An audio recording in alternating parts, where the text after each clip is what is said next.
This encounter happened on the 10th of August, 2017. I go by Wesley. I can't use my real name for reasons that will become clear. I can't tell you who I used to work for. That's non-negotiable.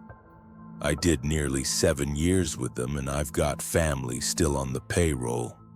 I need to keep certain details vague. The exact Woodland location, company names, all that stuff. I hope you understand. What I can say is I work in the leisure industry now. Feels safer, you know. For years I've known deep down there's something out there. I've worked in different forest locations all over the UK, and I've seen things that don't make sense. About 6.5 years ago, I swear I saw something like a dog, but massive, running through the woods. It moved so fast, unnaturally fast. I didn't say anything to the other lads I was working with. Thought it might be some sort of hazing, me being new to the job. But over time, I'd catch glimpses of movement out the corner of my eye. Hear noises I couldn't explain, nothing concrete enough to report, just enough to keep me on edge. Then came that Thursday, the 10th of August. I'd been assigned to operate a JCB digger in a section of woodland I'd worked many times before.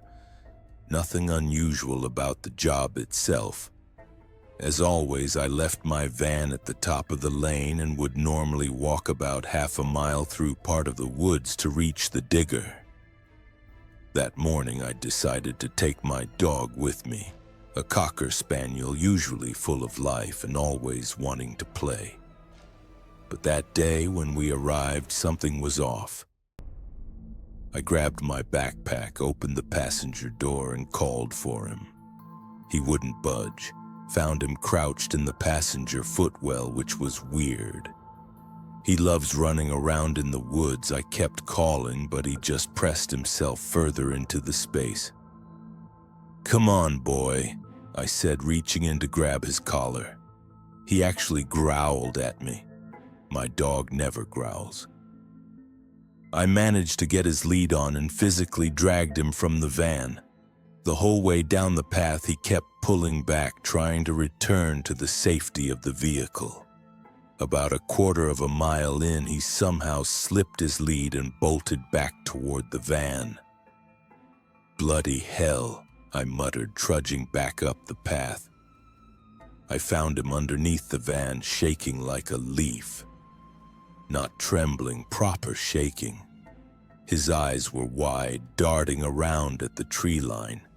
I reached under to try and coax him out, and he whimpered, pressing himself against the ground.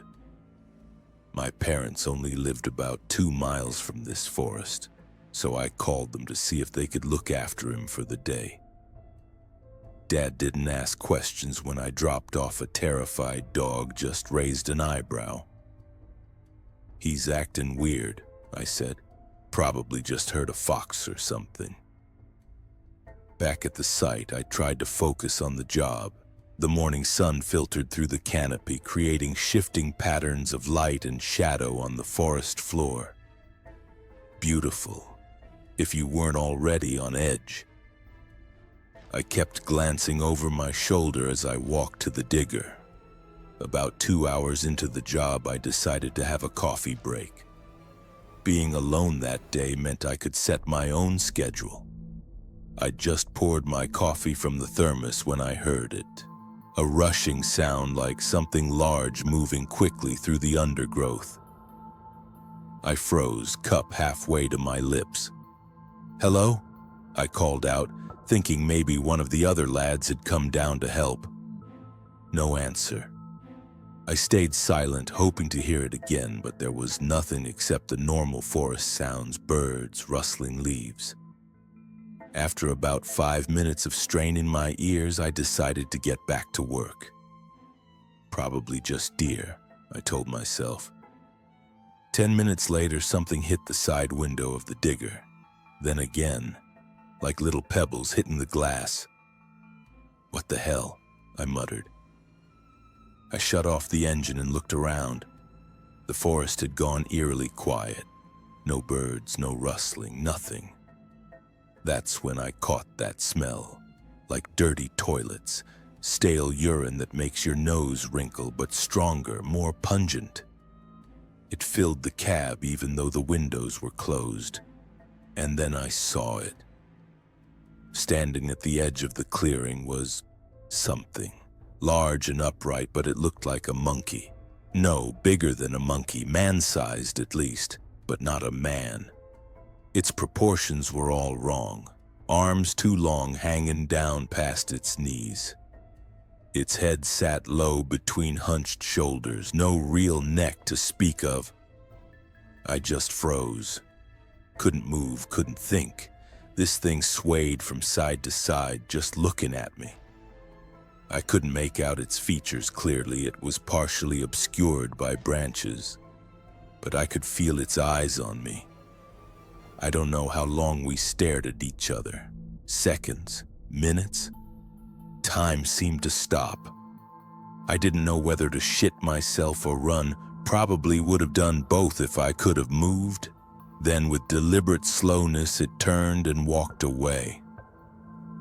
I could feel the power in every stride it made, not rushing, not scared, like it was making a choice to leave, not being driven away. Once it disappeared into the tree line, I sat there shaking for maybe 10 minutes. When I finally managed to restart the digger, my hands could barely grip the controls. I decided to call it a day. Made it back to the van on unsteady legs, constantly looking over my shoulder. Called my boss and told him I didn't feel well and was going home. Didn't want to tell him the real reason. Who would believe me?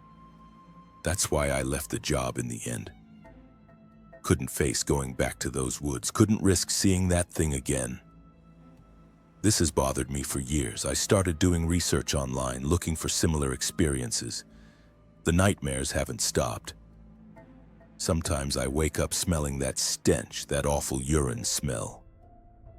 Other times I dream about those eyes watching me through the trees. I still work in forests sometimes, but never alone now, and never in that particular woodland.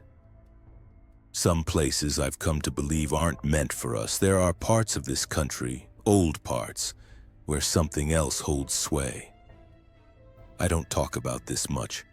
My wife thinks I had some kind of breakdown. Maybe she's right. But I know what I saw. If you enjoyed this scary story and want to hear more, don't forget to like the video and subscribe to the channel for more chilling tales.